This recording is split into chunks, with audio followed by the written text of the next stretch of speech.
Hello friends, आज हम लोग अपने डे 24 में बात करेंगे प्रेजेंट परफेक्ट टेंस का। जी हाँ, प्रेजेंट परफेक्ट ये टेंस क्या होता है, इसकी पहचान क्या होती है, आज इसके बारे में हम जानेंगे।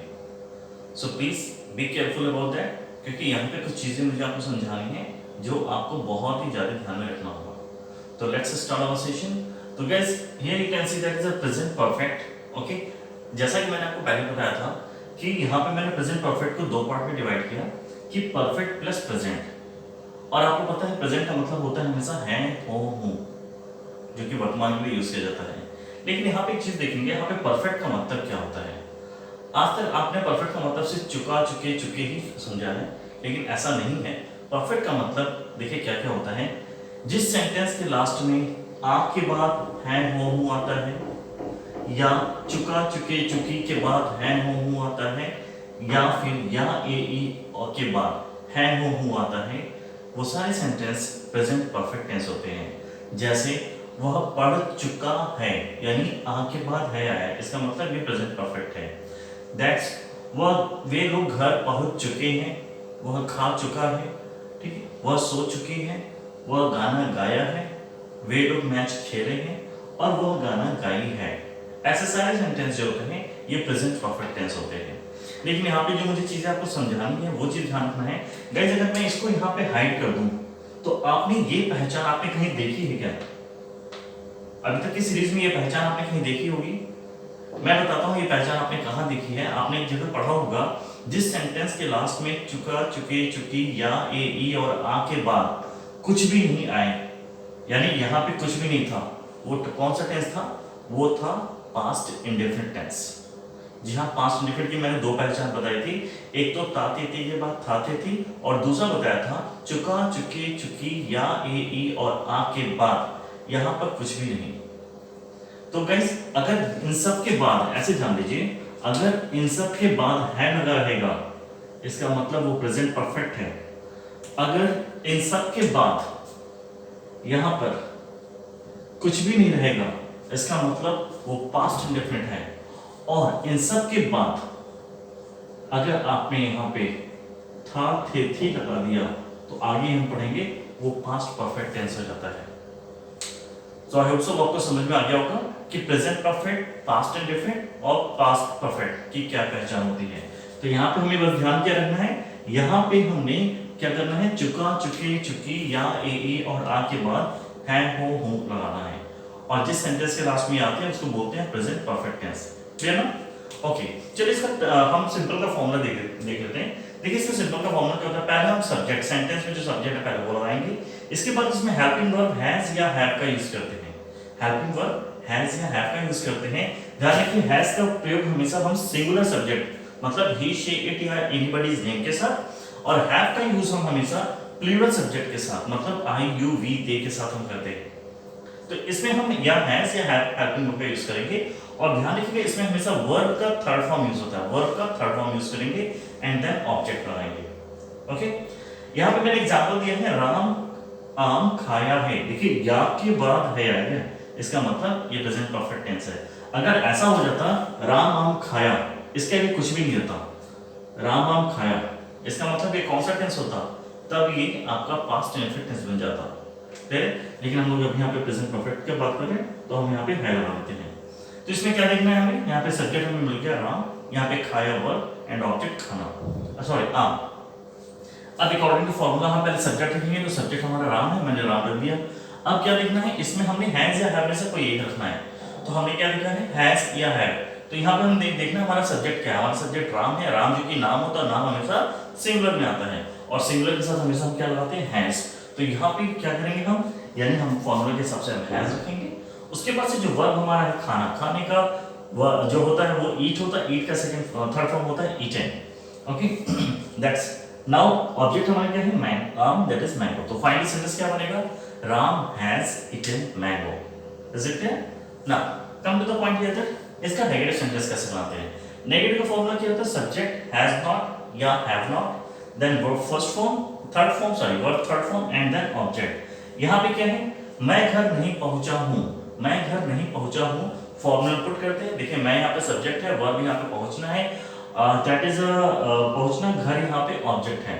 क्लियर? अब इसको हम क्या करते हैं, फॉर्मूला पुट करते हैं। यहाँ पे सब्जेक्ट है मैं की इंग्लिश होती है आई, और आई किस में आता है, प्लूरल में आता है। तो हम हैज या हैव में क्या यूज करेंगे, हैव नॉट, क्योंकि हैव हमेशा प्लूरल से होता है और आई हमारा प्लूरल होता है। तो यहाँ पे हम क्या करेंगे, आई हैव नॉट, उसके बाद से रीच, पहुंचना, पहुंचने का थर्ड फॉर्म होता है reached at home. I have not reached at home, ये इसको हम ट्रांसलेट करेंगे, मैं घर नहीं पहुंचा हूं की इंग्लिश होती है आई have not reached at home. Now interrogative मतलब अगर सेंटेंस क्या से स्टार्ट करनी है आपको, प्रेजेंट परफेक्ट की, जिसमें लास्ट में ये पहचान होती है, तो इसको कैसे बनाते हैं। इसमें आपको क्या करना है, बस आपको हैज और हैव को आगे करना है, उसके बाद से subject, then verb third form and object. Question mark लगाना मत भूलिएगा। यहाँ पे सेंटेंस है, क्या तुम पत्र लिख चुके हो, अगर आपको किसी से कहना है क्या तुम पत्र लिख चुके हो, क्या तुम पत्र लिखे हो, क्या वो पत्र लिखा है, ऐसे सेंटेंसेस। तो इसमें क्या करना है आपको, बस आपको सबसे पहले हैज या हैव को डिसाइड करना है कि हमने क्या रखना है। तो वो डिसाइड किससे होगा, सब्जेक्ट से। सब्जेक्ट हमारा क्या है, तुम, और तुम क्या होता है, प्लूरल, और प्लूरल के साथ हमेशा हम हैव रखते हैं। तो पहले हम हैव रखेंगे, देखिए यहाँ पे हमने हैव रख दिया। उसके बाद हमारा सब्जेक्ट है, सब्जेक्ट क्या है, तुम की इंग्लिश होती है यू, मैंने यहाँ यू पुट कर दिया। देन वर्ब थर्ड फॉर्म, लिखने की इंग्लिश होती है रिटन, मैंने यहाँ रिटन लिख दिया।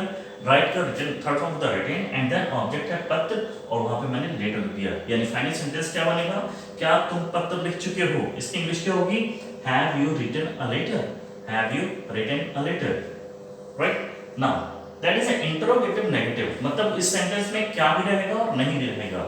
ऐसे सेंटेंस बनाने के लिए क्या करना है आपको सबसे पहले हैज या हैव रखना है, उसके बाद से सब्जेक्ट, देन नॉट रखना है गाइस, देन वर्ब का third form and object. Sentence आपका क्या है, क्या वह गाना नहीं गाई है, क्या वह गाना नहीं गाई है, इसमें क्या लिखना है, पहले तो हमने ये देखना सब्जेक्ट हमारा क्या है, वह, यानी शी, और शी क्या होती है, सिंगुलर, और सिंगुलर के साथ हमेशा क्या लगाते हैं, हैज। तो हम यहाँ पे पहले हैज रखेंगे, देखिए मैंने हैज रखा। उसके बाद से हमारा सब्जेक्ट है शी, तो हमने यहाँ पे शी रख दिया। देन वर्ब का थर्ड, उसमें नॉट रखना है, देन मैंने नॉट रखा। देन वर्ब का थर्ड फॉर्म सिंग, sang, संग, यहाँ पे थर्ड फॉर्म सिंग का थर्ड फॉर्म संग होता है, एंड देन ऑब्जेक्ट गाना, दैट इज ये अ सॉन्ग। तो फाइनली सेंटेंस क्या बनेगा, क्या वह गाना नहीं गाई है, has she not sung a song, has she not sung a song। now guys come to the point is a question word interrogative। question word interrogative मतलब कब, क्यों, कहां, कैसे, किससे, ये सब बीच में अगर आना है तो कैसे बनाते हैं। दैट इज सबसे पहले हम क्या करेंगे, जो भी हमारे क्वेश्चन वर्ड है उसको पहले रखेंगे, उसके बाद से हैज है, then subject, then verb third form, then object. Clear? अब यहाँ पे देखिए, वे लोग स्कूल कैसे गए हैं, वे लोग स्कूल कैसे गए हैं, ऐसे सेंटेंस कैसे बनाना है। सबसे पहले तो हमने क्वेश्चन वर्ड को छांटना है, क्या है यहाँ पे क्वेश्चन वर्ड, कैसे। कैसे की इंग्लिश क्या होती है, हाउ। तो पहले हमने क्वेश्चन वर्ड हमने रखना है, तो पहले हमने क्या करें, हाउ। उसके बाद से वे लोग सब्जेक्ट, स्कूल ऑब्जेक्ट, एंड गए वर्ड, दैट इज। तो पहले हम क्वेश्चन वर्ड लिखें, तो क्वेश्चन वर्ड हमारा कैसे, कैसे की इंग्लिश होती है हाउ। उसके बाद से हैज या हैव में से कोई एक चूज करना है। तो चूंकि वे लोग प्लूरल है, यानी वे दे होता है, दे प्लूरल में आता है, तो प्लूरल के साथ हमेशा हम हैव लगाते हैं, तो हाउ, हैव। उसके बाद से हमारा सब्जेक्ट है, सब्जेक्ट हमारा क्या है, दैट इज वे, तो हमने दे लिख दिया। Verb third form go, went, gone, third form gone होता है, and then school, that is to school. यानी अगर आपको किसी से कहना है वे लोग स्कूल कैसे गए हैं, तो आप क्या बोलेंगे, how have they gone to school, how have they gone to school.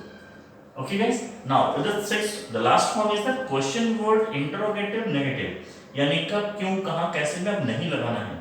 उसका फॉर्मूला क्या होता है, सबसे पहले क्वेश्चन वर्ड, उसके बाद से हैज है, then subject, then not, verb third form and object. Sentence आपके सामने है, वह शादी में क्यों नहीं पहुंचा है, वह शादी में क्यों नहीं पहुंचा है, यानी क्वेश्चन वर्ड भी आ गया, नहीं भी आ गया।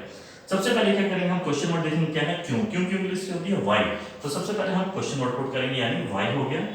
उसके बाद से हमारा क्या था, हैज या हैव। बात किसकी हो रही है, पहुंचा है, यानी किसी लड़के की बात हो रही है, ही, और ही होता है सिंगुलर, तो सिंगुलर में हमने हैज लगा, तो ये यहाँ पे हो गया, हमने हैज लगा दिया।